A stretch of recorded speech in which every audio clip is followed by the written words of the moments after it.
ሰሎሞን ሴት ወዳድ ሆነ።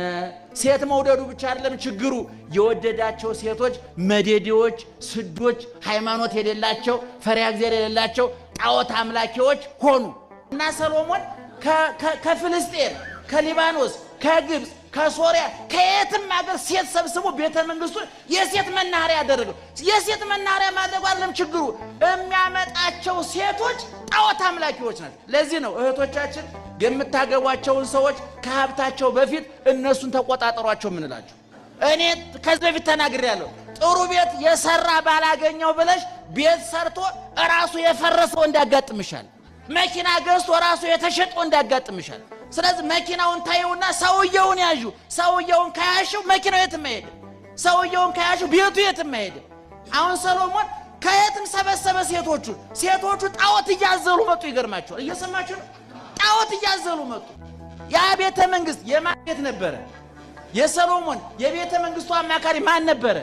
በዚህ ውጣ በዚህ ግባ ሲል የነበረው ማን ነው? አሁን ጣዖቱ ሲገባ በጣዖቱ አማካኝነት ወደዛ ቤት ማን ገባ? ሰይጣን ገባ። እግዚአብሔርና ሰይጣን በደባልነት ይኖራሉ? ኧረ በፍጹም አይኖርም። እናውቀዋለን። እኔ አሁን በደባልነት ሰው ጋር አልኖርም። እውነቱን ለመናገር እንደ ብዙዎቻችን ደግ እኮ የሆነ ዘወትር ስለማንገናኝ እኮ ነው።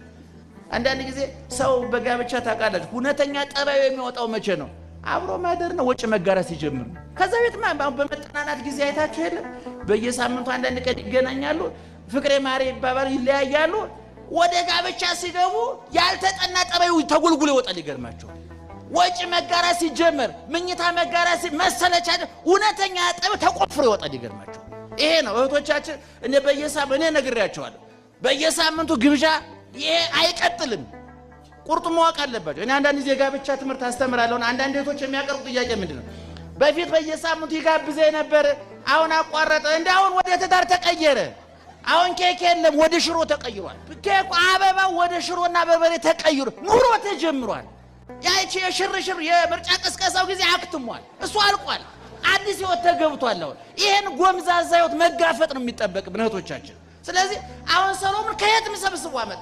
የሰበሰባቸው ሴቶች ጣዖት አምላኪዎች የሰይጣን መናኸሪያዎች ናቸው። ያ እግዚአብሔር ሲወጣበት ሲገባበት የነበረ ቤተ መንግስት፣ ቅድስና የሰፈነበት ቤተ መንግስት፣ ጥበብ የነገሰችበት ቤተ መንግስት፣ ብልሃት የሰፈነበት ቤተ መንግስት፣ ፍትህ የሰፈነበት ቤተ መንግስት፣ በእውነቱ በረከት ሞልቶበት የነበረ ቤተ መንግስት እግዚአብሔር ሲወጣ አብረው እነዛ ነገሮችን ወጡ።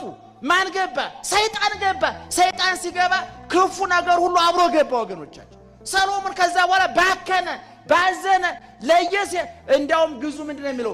ዋትለዋሁ አንስተያሁ ድራ አማልክተ ባዕድ።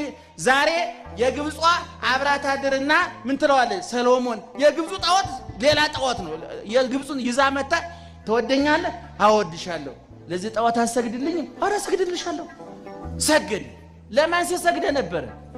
ማን ሲያነጋግረው ነበር?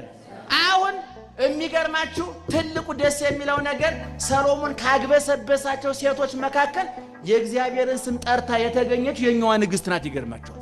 ነገ የፊልስጤሟ ትመጣለች። ታድርና ሰሎሞን ለኔ ጣዖት አሰግድልኝ? ኧረ ሰግድልሻለሁ። ይንበረከካል። አንድ ጊዜ ፍሬን በጠሰ፣ ራሱን መግዛት ተሳነው። እሴቶቹ እግር ተንበረከከ፣ ሰይጣን እግር ተንበረከከ።